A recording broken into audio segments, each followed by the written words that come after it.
یہ تو حضرت اعلیٰ کی بات ہے، آپ کو اپنے پیر کی بات ہے۔ یہ ان لوگوں کی باتیں ہیں جو اخلاق محمدیہ میں رنگے ہوئے۔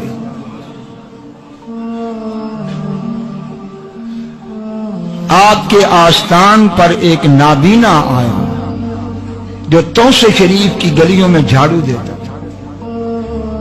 اسے اس زبان کے اندر کڈانا کہتے ہیں، کڈانا۔ توسے کی زبان میں کڈانا اس کو کہتے ہیں کہ جو گلی میں جھاڑو دے، جسے آپ مسلی کہتے ہیں دیہاتوں میں، کمی۔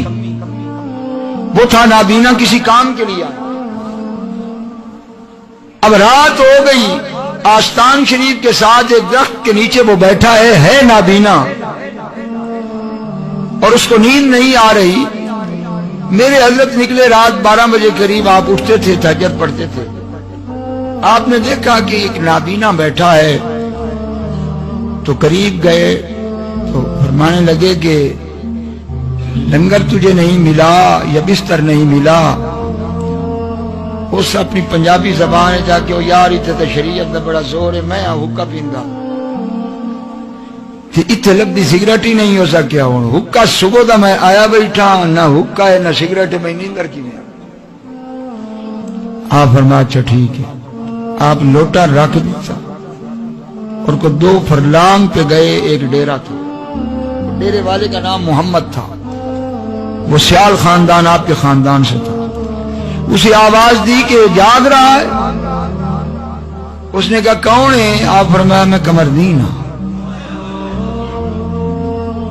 اس نے کہتے غریب نواز آپ اس وقت؟ فرمایا بس شور نہ کر، مجھے یہ بتا کہ حکا ہے تیرا؟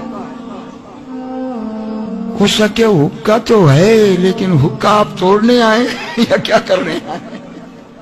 کیونکہ آپ کے ایریے میں تو حکا سگریٹ چلتی نہیں۔ آپ نے فرمایا کہ یہ تیرا کام نہیں ہے، تو بہترین طریقے سے حکا تیار کر، اس طرح اپنے لیے کرتا ہے۔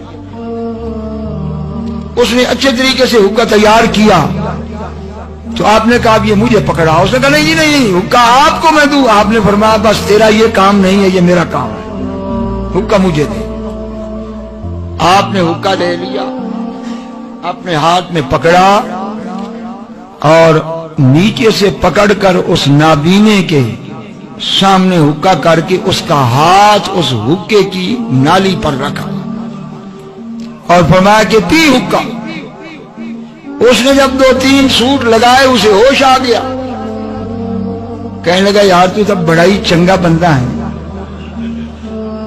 تے سائیں اپنا نام تا دسا، تینڈا نام کی؟ آپ فرمایا کہ تینوں کی چاہیدہ ہے نا نال؟ ہو سکے نا نا، ایڈی یاری تھی، ایڈی مہربانی، رات 12 بجے تو میں حکا لے آ کے دیتا تے میں تین بول جاواں، میں تین قیامت تک نہیں بول سکتا، دس تو ہے کون؟ آپ فرمایا میں قمردین۔ ہو سکے تھاڑ میں مر گیا۔ بولے کیا پیر قمردین؟ آپ فرمایا کہ تم تو میرے پیر پٹھان کی گلی میں جھاڑو دینے والے ہو، تمہارا تو بڑا مقام ہے، اگر پیر سیال کی گلی کا کتا بھی آ جائے تو میں قمر الدین اس کے قدم چوموں گا۔ تو آپ نے کہا کہ تم بس میرے ساتھ ایک نیکی کرو۔ یہ اگلی بات وہی سمجھ سکتے ہیں کہ جنہیں رب نے کچھ ادب دیا ہے یا طریقت کی شان دی۔ فرمایا تم اندر جاؤ اور میرے جد اعلیٰ کی قبر کے سرانے آؤ میرے ساتھ۔ تو روضے شریف میں آپ لے گئے اور اپنے جد اعلیٰ کے سرانے کھڑے ہو کر کہا کہ بس اتنے لفظ کہہ دو کہ میں توسے شریف کی گلیوں میں جھاڑو دینے والا ہوں اور آپ کے سرانے کھڑے ہو کر قمردین کی سفارش کر رہا ہوں کہ اس پر کرم کرو۔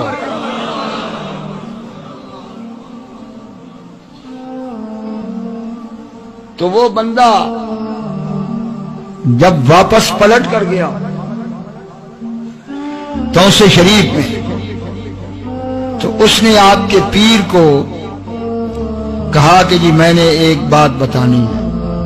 مرید بھی کافی بیٹھے تھے، تو اس نے سارا واقعہ ذکر کیا تو حضرت پیر پٹھان خواجہ میں نے ان کی زیارت کی ہے اپنی آنکھوں سے. اتنی خوبصورت شخصیت میں نے زندگی میں نہیں دیکھی. سفید ریش تھے, لمبی داڑھی تھی, اتنا چہرہ تھا لگتا تھا کہ کوئی چاند چمک رہا. خواجہ خان محمد صاحب رحمت اللہ. آپ نے یہ واقعہ سنا, آپ کو وجد آ گیا, پھڑکنے لگ گئے. یہ حالت ہو گئی اور وجد میں چلنے لگ گئے اور چلتے ہوئے کہا کہ دنیا پہلے ولیوں کی باتیں کرتی ہے کہ فلاں ولی کا یہ مقام تھا, فلاں ولی کا یہ مقام تھا. مجھے بتاؤ میرے قمردین جیسا بھی کوئی ہے جس کے ادب کی یہ حالت ہے, اس کے ایمان کی کیا حالت ہوگی؟